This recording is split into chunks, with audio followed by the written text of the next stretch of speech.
উনার সম্পদের ফিরিস্তি এত বড় যে কোনটা আগে বলবো কোনটা পরে বলবো এটা আমার মাথায় ধরে না। একজন আইজিপি মহোদয়, উনার যদি এত সম্পদ হয়, 800 বিঘা 600 বিঘা প্রায় 1400 বিঘা তো আছে গোপালগঞ্জের এদিকেই।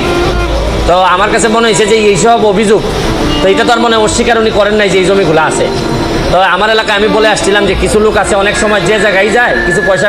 আসসালামু আলাইকুম রহমতুল্লাহি ওবারাকাতুহু। দর্শক শ্রোতা, আপনাদের মাঝে আবারও নতুন একটি আপডেট নিউজ নিয়ে হাজির হলাম। দর্শক, ইতিমধ্যে ব্যারিস্টার সুমন মুখ খুলেছেন বেনজির আহমেদকে নিয়ে। তিনি কিভাবে এই অগাধ সম্পদ করেছেন এবং তিনি কিভাবে দুর্নীতি করে মানুষের কাছ থেকে টাকা পয়সা ইনকাম করেছেন, এ বিষয় নিয়ে মুখ খুলেছেন ব্যারিস্টার সুমন। দর্শক, এই বেনজির আহমেদের সকল বিষয় নিয়ে ব্যারিস্টার সুমন আলোচনা করেছেন। দর্শক, তাহলে চলেন আমরা বেনজির আহমেদের কথাগুলো ব্যারিস্টার সুমন সাহেবের কাছ থেকে শুনে আসবো। তাহলে চলেন আমরা মূল ভিডিও চলে যাই। যারা এখনো পর্যন্ত আমাদের চ্যানেলটি সাবস্ক্রাইব করেনি তারা অবশ্যই আমাদের চ্যানেলটি সাবস্ক্রাইব করে দিবেন এবং লাইক, কমেন্টস ও শেয়ার করে আমাদের পাশে থাকবেন। তাহলে চলেন আমরা মূল ভিডিও চলে যাই। উনার সম্পদের ফিরিস্তি এত বড় যে কোনটা আগে বলবো কোনটা পরে বলবো এটা আমার মাথায় ধরে না। একজন আইজিপি মহোদয়, উনার যদি এত সম্পদ হয়, 800 বিঘা 600 বিঘা প্রায় 1400 বিঘা তো আছে গোপালগঞ্জের এদিকেই। তো আমার কাছে মনে হয়েছে যে এইসব অভিযোগ, তো এটা তো আর মনে অস্বীকার উনি করেন নাই যে এই জমিগুলো আছে। তো আমার এলাকায় আমি বলে আসছিলাম যে কিছু লোক আছে অনেক সময় যে জায়গায় যায় কিছু পয়সা করে থাকলে একটা করে বিয়ে করে আসে। আর এই উনারে দেখলাম যে উনি যে জায়গায় গেছে মোটামুটি জমি জমার মালিক হয়ে আসছে। একটি দৈনিক পত্রিকার অনুসন্ধানী প্রতিবেদনে উঠে আসে পুলিশের সাবেক মহাপরিদর্শক বেনজির আহমেদের নামে বেনামের অবৈধ সম্পদের চাঞ্চল্যকর তথ্য। দীর্ঘ চাকরি জীবন শেষে 2022 সালে অবসরে যান পুলিশের সাবেক এই আইজি। অবসরের পরপরই বেরিয়ে আসে তার সম্পদের নানা তথ্য। পর্যায়ক্রমে প্রকাশ হতে থাকে তার সব অবৈধ সম্পদের তথ্য।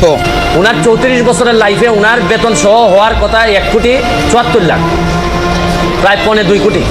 কিন্তু 1.25 কোটি তো উনার বেতন টেতন মিলে আর উনার মেয়ে আর বউ মিলে মাশাল্লাহ প্রায় কয়েকশো কোটি। তো এত টাকা যদি উনার থাকে কেউ কোনো কথা বলে না। মানে একটা ইনকোয়ারি যে করবো, আমি কিন্তু বলছি না যে উনি এখনই দুর্নীতিবাজ।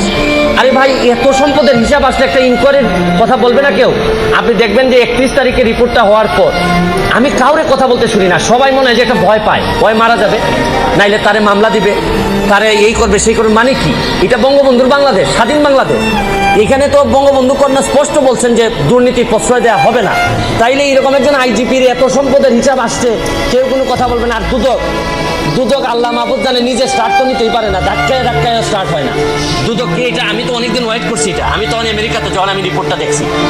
দুদক এটা বলবে না, ইনকোয়ারি করবে না? আরে ভাই, একটা কাজ তো করো, এতগুলা বেতন নিতেছো, খালি এই যে কাজী আর ওই যে সাব রেজিস্ট্রারের মামলা করার জন্য দুদক আসে নাই তো। আর বড় জিনিস দেখলেই দুদক চুপসে যায়।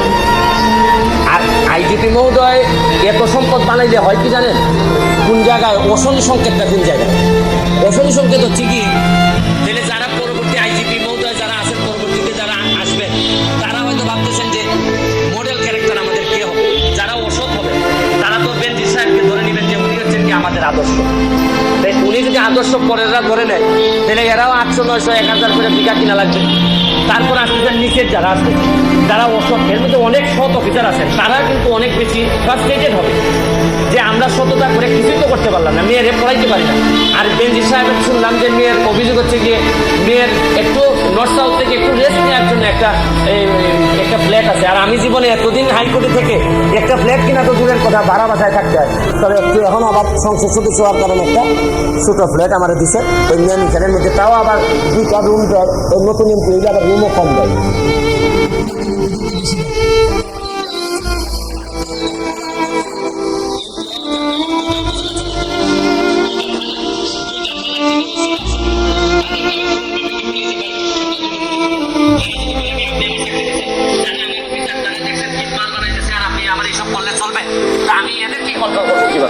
আবার এসপি সাহেব যদি বলে যে একটা ফোন কাইটা দেয়, আমি কি করবো? কারণ যে সম্পদের হিসাব দিচ্ছে তাতে এক ব্যারিস্টার সুমনকে এমপি না মানলে কি হয়? তাই এইসব চিন্তা করে দেখলাম যে এত লোকের সাথে কথা বলার সে একটা অ্যাপ্লিকেশন দুদকে দিয়ে আসি।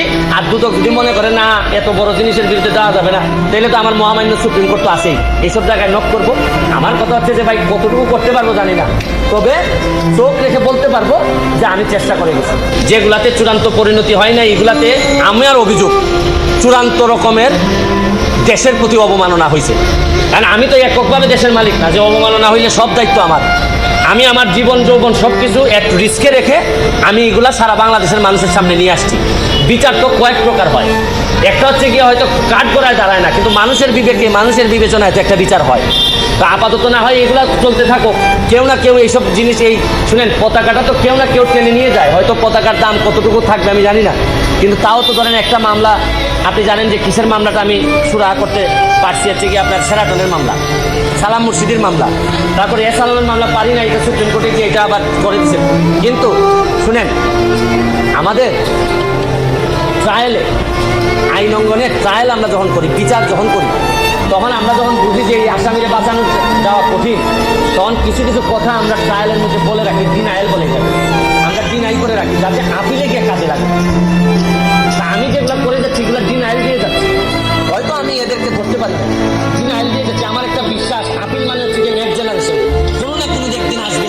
আমি যদি 1 লাখ কোটির ব্যবধানে এমপি দিতে পারি, যেটা আমি জীবনে চিন্তা করি নাই যে আমি এমপি হবো, কারণ আমার নমিনেশন আমি জীবনে জানি যে আমি হয়তো পাবো না, মানে এত লোক আমার বিরুদ্ধে, নিশ্চয়ই শেখ হাসিনা হয়তো এত লোকের বিরুদ্ধে রেখে হয়তো আমাকে দিবেন না, কিন্তু তাও তো প্রকৃতির খেলা দেখছেন যে 1 লাখ কোটি আমি বিমান উপাদিত করে এমপি হয়েছি। এই যে ওনারা ইনকোয়ারি করবেন, ইনকোয়ারি করে আমাদেরকে জানাবে যে ওনারা কি পাইছে না পাইছে। নেক্সট হচ্ছে গিয়ে যে জায়গায় দাঁড়ায় আছে এই জায়গায়